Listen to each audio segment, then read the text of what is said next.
50 Cent comes up with evidence revealing Diddy planned Biggie's death. Most music rappers make it big when they are young, so if they die too soon, their legacy will live on. This is what happened with Biggie Smalls. You may have also heard that music mogul P. Diddy is a big deal in the business, but did you know that he is also linked to the death of one of the best rappers ever? Yes, the notorious Biggie is said to have been killed by none other than Diddy himself. Even though it's shocking, not everyone is afraid to tell the truth. One brave person, the legendary 50 Cent, has also found proof that Diddy had something to do with Biggie's death. Someone needed to stand up to the bad boy of the music business. Diddy is known for more than just his music and business skills. He also has a reputation for being a dangerous man who is willing to do anything for money, even kill someone. And I mean anything. It's scary, right? 50 Cent doesn't shy away from the truth when it comes to telling it like it is.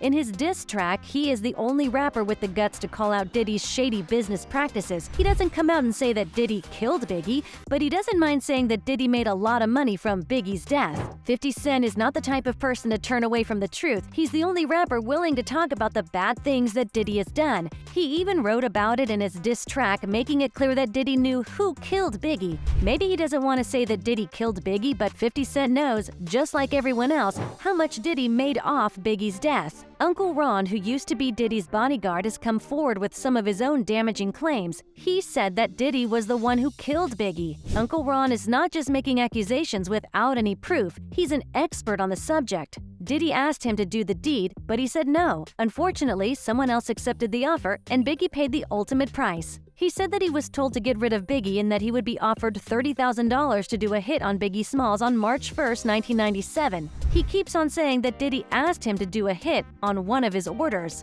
Diddy could have a better reputation in the music business. Many of his artists quit the business and have yet to return. Mase was one of these artists. Back in the day, it seemed like Mase would be famous, but suddenly he quit his job and became a pastor. He seemed to want to leave behind the life he had built under Diddy's label, but Diddy is still trying to get money from Mase, saying that he owes him millions. But Mase wants to tell a different story. He says that Diddy tricked and stole from everyone at Bad Boy Records, and he won't let that happen again. He also says that everyone else had to sign the papers so they can't talk about what really happened, and that he's the only one brave enough to do it. He keeps saying that he won't sign because he doesn't need the money. Remember that not all money is good money. At one point, Mase even said that Diddy made his artists go hungry and then acted like he was so important in front of the public. He said, "If you want things to change, you can start by changing yourself. Your business practices in the past made sure that your artists went hungry." The arrival of Notorious Biggie, a true game changer who changed the music scene in just a few short years, rocked the hip-hop world.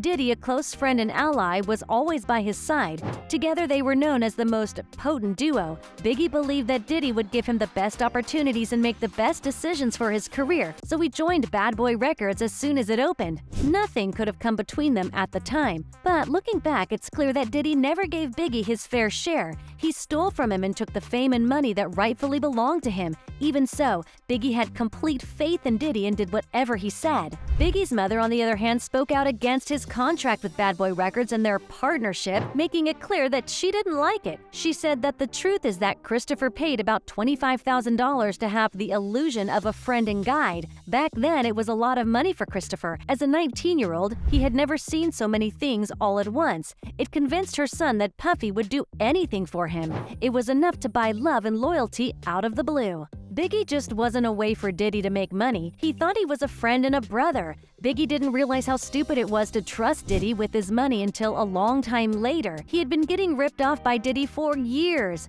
Biggie finally saw the light. He knew that staying at Bad Boy Records would kill him if he didn't leave, but he didn't think that trying to get rid of the label would be enough to kill him. Biggie dared to sign with a new label that would treat him as a real artist. He told Gene Deal, who used to be his bodyguard, that he was done with Diddy and Bad Boy. When Gene found a list of Biggie's earnings in Diddy's briefcase, Biggie told him it was time to break up with him and his label. A time period was coming to an end. After being undervalued for years, Biggie realized that Bad Boy Records would be the end of his career as an artist. But he couldn't have known that even trying to leave the label would be the same as killing himself. Biggie decided to leave Diddy and his record label to join one that would treat him like the great artist he was. Gene Deal, who used to be Biggie's bodyguard, said that Gene knew about the new deal. He had to keep an eye on Diddy's briefcase during a fight. The agreement said that Biggie's earnings would come into 250,000 increments, but it gave Puff the publishing money. When Gene asked him about it, Biggie told Gene that it was time for him to leave Diddy and his label.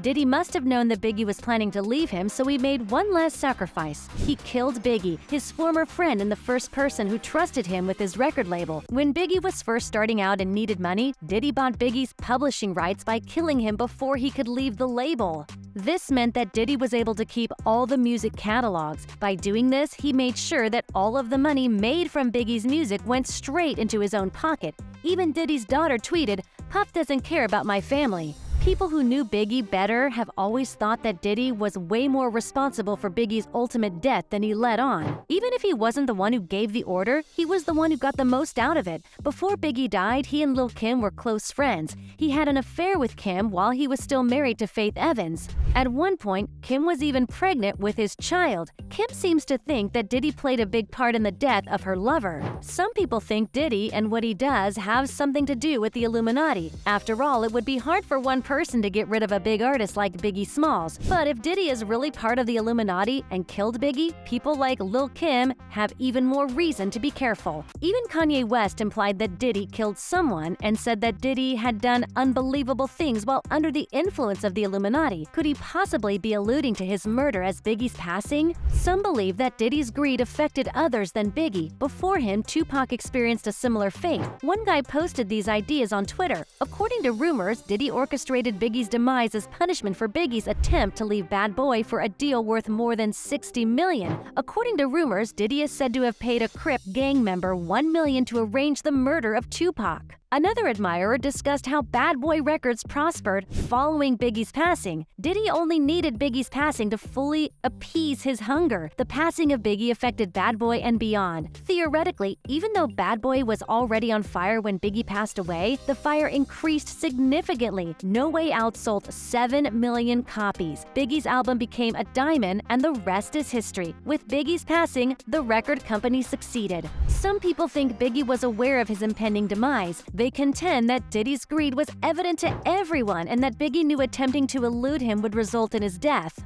A supporter claimed on Twitter that Biggie made Diddy richer in death than he ever was in life. Biggie was aware that Diddy caused him to die. Anyway, what are your thoughts on this matter? Do you think Diddy killed his best artist? Comment down below. Don't forget to leave a like and subscribe.